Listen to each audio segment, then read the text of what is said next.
Today I learned that a housefly lives longer than most of our goals. The average New Year's resolution only lasts for 17 days, and a housefly 28 days. So then that tells me if we want to set better goals, we have to do things differently than we normally do. Today we're going to do 3 things. I want to share with you 4 tips that I learned that should help us to set better goals. I want to show you a chart that I made that's about the cost versus regret curve in our decision making. And third, I want to end the video with a 10-minute session where you and I can actually set up goals together. So let's go. The first tip to share with you is that smart goals are not always smart. In fact, I ruined elements of my life in the last couple of years because I was setting smart goals.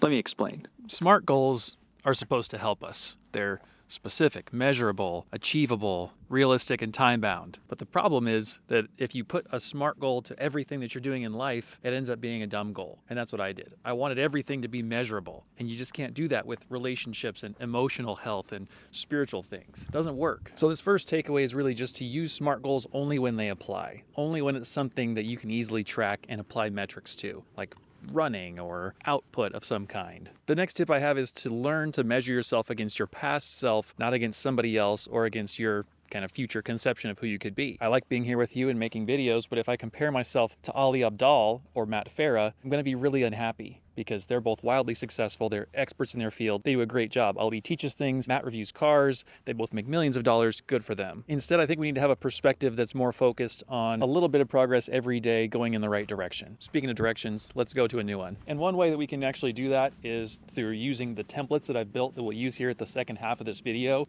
One is a Google Sheets template that's great to track kind of longer term goals year to year.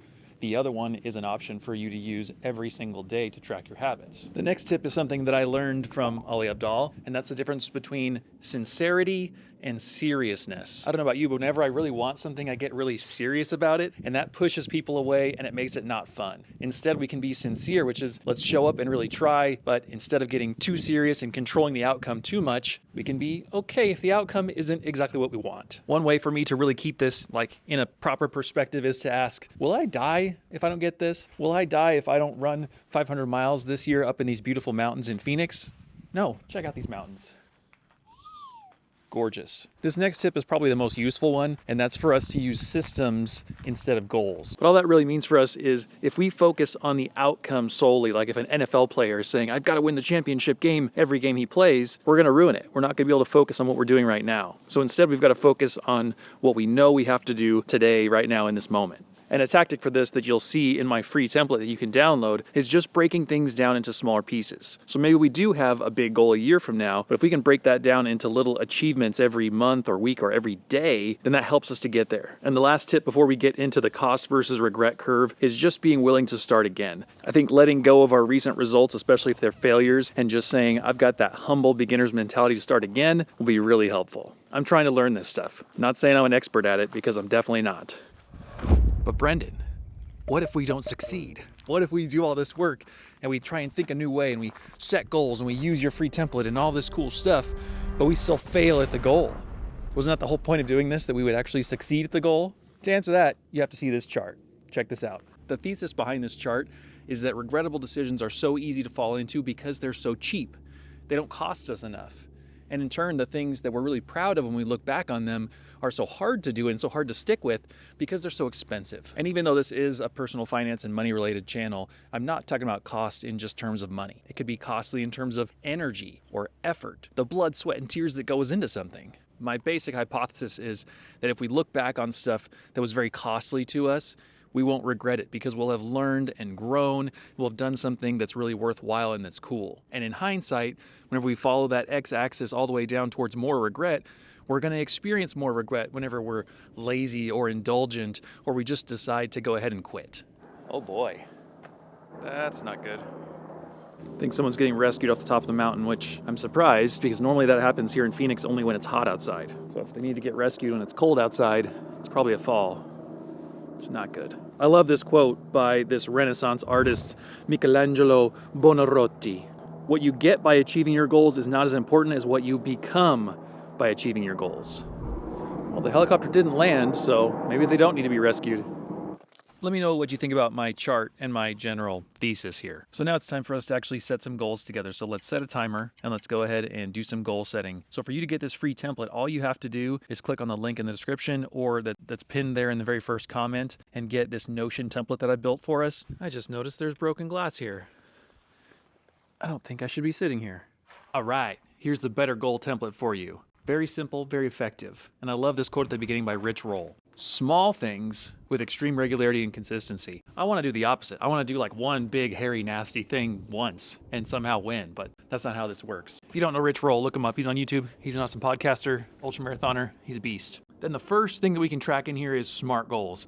If we can, I love a SMART goal. We just can't apply it to everything in life. You can't apply it to like relationships very well. So I've got in here things like running, reading, making videos. You put in anything in there that you can track, and then you can break it down in terms of a weekly goal or a daily goal or something like that and track it all right in here. Then the next section is the key elements that we went over in this video, the kind of mentality I have in why those extra 4 tips are going to help us to actually accomplish our goals this year. That should be very helpful for you. And the third one down is my free yearly goal tracker. So that's built in Google Sheets. Let's open that now. This is something I've been using since 2016 to track big, giant, hairy goals. Like someday I want to make this much money, or someday I want to own a house or run an ultra marathon or something like that. That's like a multi-year goal. And the beauty of this very simple format is to say, put that giant goal in the very first left-hand column. Hey, I want to do a big, hairy, scary thing. This is the date that I want to do it by, and this is what it is.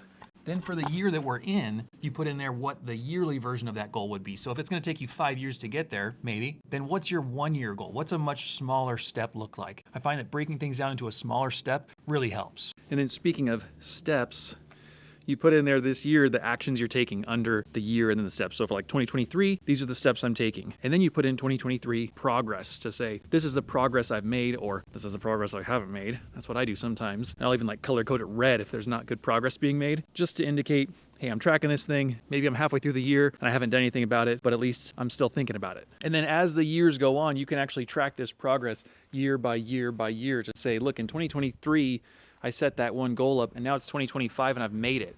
And you'll have this cool record of how you've made progress all along the way. To use that, you've got to go to File, Make a Copy, because you can't just edit the one that I've built here. You've got to do Make a Copy so that it duplicates a version to your Google. Then of course, I've got a link to this YouTube video that you're watching right now in case you want to come back and reference it later, very handy. And then I've made a habit tracker for us within Notion. So what you can do in here is change the goals to whatever your specific goal is. So where it says goal 1, goal 2, goal 3, put in there what you want to do every day. You want to journal every day, drink 8 glasses of water, read 10 pages of a book, run a mile, whatever the thing is. Put the goal in there that you're going to do every single day. And then once you click to add a row, you'll put in that it's today's date. You'll just do a little checkbox. Did I do the thing or not? And the goal in that just being, what's the simplest, quickest way for you to track, keep that top of mind, say, yes, I did it, or no, I didn't. And then there's additional views in there where you can say, look, for a weekly view or for a monthly view or even the whole year, how have I done at this? My goal is it's really clean and simple and easy to use. And then finally at the bottom, I gave you a copy of the cost versus regret curve because, how can I not? I do love a good chart. If you're not that familiar with Notion, the way that you get a copy of this for yourself is you click on that link, and then up in the top right corner, you can hit that little button that says duplicate, and it'll duplicate a version of that to your Notion for you. If learning about investing is one of your goals, then stay tuned and subscribe because I've got a free investing class coming out for you. It's going to be on Skillshare. Working on it really hard. I've been working on this thing for 2 years, but I'm editing it right now. So as soon as it's done, you will know about it. As long as you're subscribed, because I'll mention it. It's going to cover everything from A to Z when it comes to investing. What is investing? What account do I need? How do I know how long I can hold onto the money? What happens with taxes? What happens with my kids? Everything will be covered. And for those of you who watched the entire video and you've made it this far, you rock. The secret comment section for today will be filled with mountains. Emojis of mountains. Maybe someone can do one of those things where you take like parentheses and backslashes and stuff and like draw a picture of a mountain. You could just use the word mountain in a sentence. Like Survivor Man. Gotta go back and get the camera. And I have completely lost track of time. Maybe not losing track of time should be a goal for this year for me.